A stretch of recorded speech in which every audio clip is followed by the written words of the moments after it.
Hello everyone, welcome back to the channel. Hopefully you are doing well.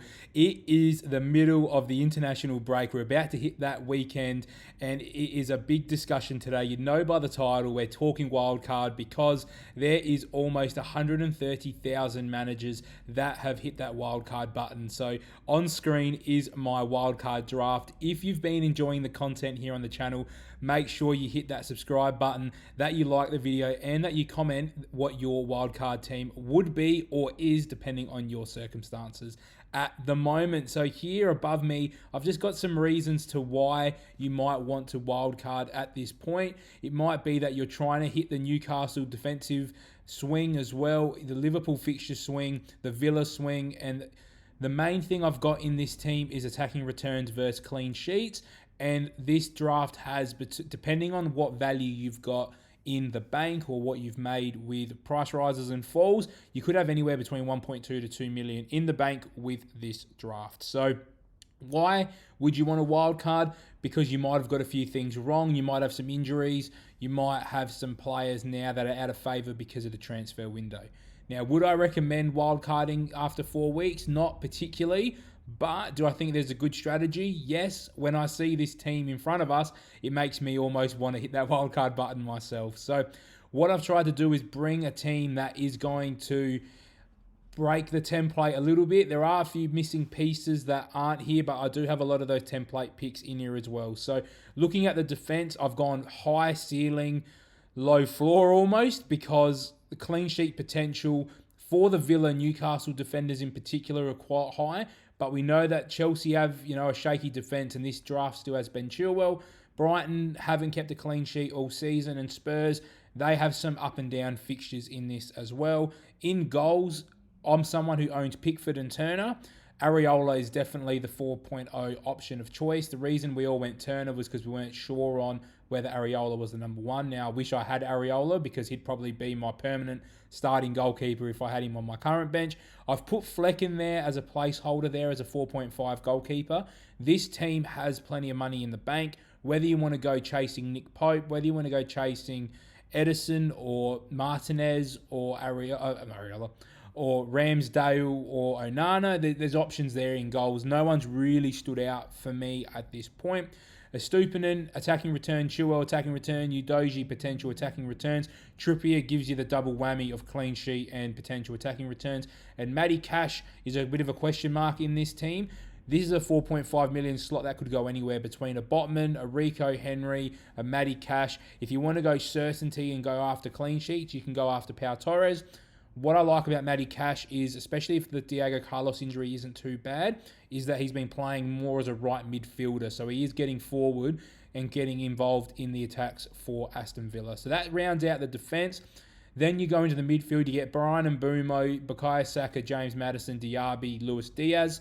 The reason I've got Luis Diaz, and we're going to talk about Luis Diaz a little bit later in the video, is the Liverpool fixture swing goes mad after the international break, and I think people are going to want to own a piece of Liverpool, and the best way to do that is through Luis Diaz. He's locked in on that left-hand side, and we will talk about him a little bit more. You get Diaby in there, who's playing as a second striker with Ollie Watkins for their fixture swing. You get James Maddison, who's someone I missed out on, and I'm very, very salty that I missed out on him because he looks fantastic and looks even better with Son there as the number 9.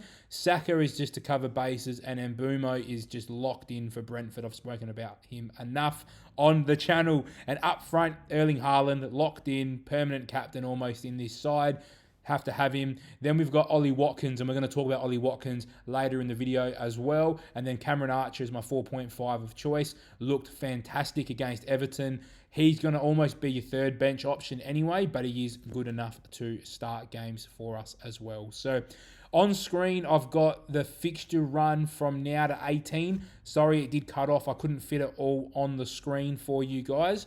But you can see some of the teams that have the best fixture run coming up from game weeks 5 to 19. And the reason I've got it set to 19 is because that's when you'll get your next wild card back in. I'm not saying you will wild card in 19, but if you're planning for more than that many game weeks, then it's going to be very hard to keep your team, that way. So The shell of this team should be able to last you at least to game week 11, I would hope.